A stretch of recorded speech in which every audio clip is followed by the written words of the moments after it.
கர்த்தருக்குள் அன்பான தேவ பிள்ளைகளே, ஆண்டவரும் இரட்சகருமாகிய இயேசுவின் நாமத்தில் உங்களுக்கு என் அன்பின் வாழ்த்துக்கள்.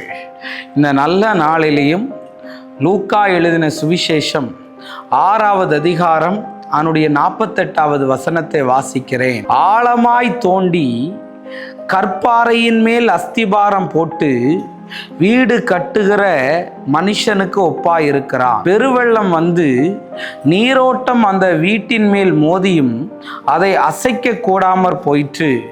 ஏனென்றால் அது கன்மலையின் மேல் அஸ்திபாரம் போடப்பட்டதா இருந்தது. இன்னைக்கு என் மெசேஜோடைய தலைப்பு என்ன தெரியுமாங்க? கட்டப்பட்ட வீடுன்னு பேச விரும்புகிறேன். நிறைய பேரோடைய வீடு இடிக்கப்பட்டு கொண்டிருக்கிறது. ஆனால் இன்னைக்கு இந்த செய்தியை கேட்கும்போது கண்டிப்பாய் நீ கட்டப்படுவா என்று நான் நம்புகிறேன்.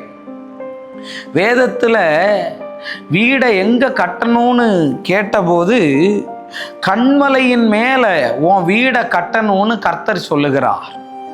அந்த கன்மலையின் மேலே கட்டணும்னா அது எதை குறிப்பிடுதுன்னா, ஆண்டவருடைய வார்த்தையில் உன்னுடைய வீட்டை நீ கட்டணும், உன் வாழ்க்கையை கட்டணும். அப்படி கட்டுனா காற்று அடித்தாலும், புயல் அடித்தாலும், மழை வந்தாலும், வெயில் வந்தாலும் அதை யாராலையும் அசைக்க முடியாது.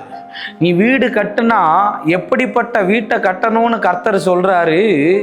கன்மலையின் மேல கட்டப்பட்ட வீட்டாய் நீ கட்டு. சென்னையில் வருதா புயல் வந்துச்சு, தானே புயல் வந்துச்சு, ஓகி புயல் வந்துச்சு, இப்படி வருதா புயல் வந்துச்சு. இப்படி புயலாதான் சென்னை இருந்தது. அந்த புயல்லையும் சில வீடு ஒன்றும் ஆகலை, சில மரங்கள் ஒன்றும் ஆகலை. ஏன் தெரியுமா? அதோடைய வேறு ரொம்ப ஸ்ட்ராங்காக இருந்தது.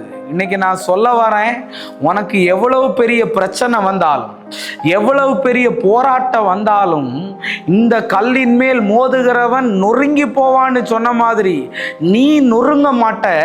உன்னை மோதுனது இயேசுவின் நாமத்தினால் நொறுங்கி போகும்.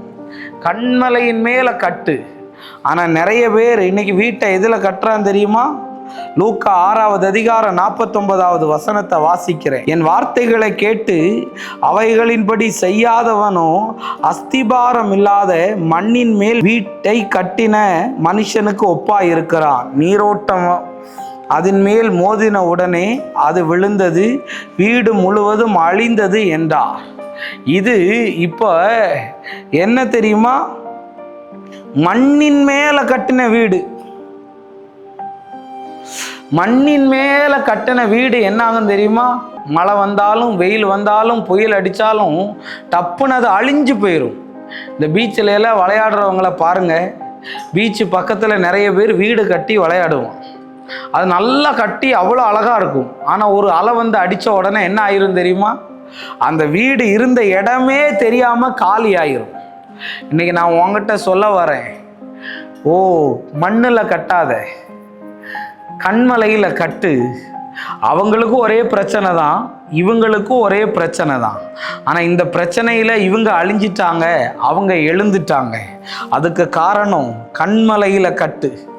அப்படி கட்டுனா உன் குடும்பம், உன் வீடு கட்டப்பட்டதா இருக்கும். ஜெபம் பண்ணுவோமா?